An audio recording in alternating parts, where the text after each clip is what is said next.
Let's speak to Jessica Washington, who's live in Malang, where the stampede happened. And Jessica, can you tell us a little bit more about the investigation?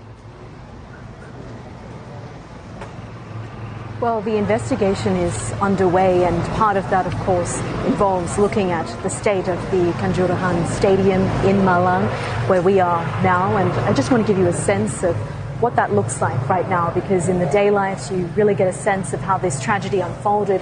You can see this ventilation area appears to have been smashed by spectators as they tried their best to leave the stadium once tear gas was fired. And this metal door over here, you can see how it's been bent out of shape because people were really running for their lives. That's what spectators have been telling us, that police fired tear gas, but many of the exits were shut, and so they didn't even have the opportunity to try to escape. And that's how this pileup began, and people lost their lives as the stampede happened. You can see here people have been leaving tributes throughout the weekend and today as well, flowers and candles. The community really just in shock at what has happened, what has unfolded, and of course those calls for an adequate and thorough investigation.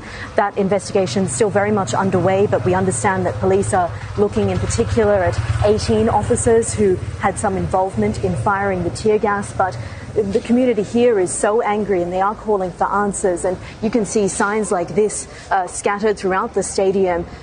My brother was killed. We need a thorough investigation. And there is so much anger here and so much despair, just a shock that many of the victims, of course, were young men, young women, families even. You can see their shoes scattered around and even purses. People were fleeing for their lives, and really just you can see dozens of shoes throughout the stadium. And here this sign, particularly powerful: Polisi Jahat, evil police, you killed my brother. And so people are looking for answers, they're looking for accountability, and it remains to be seen whether they will ever get that. Indeed, thank you so much. That's Jessica Washington for us live from Malang.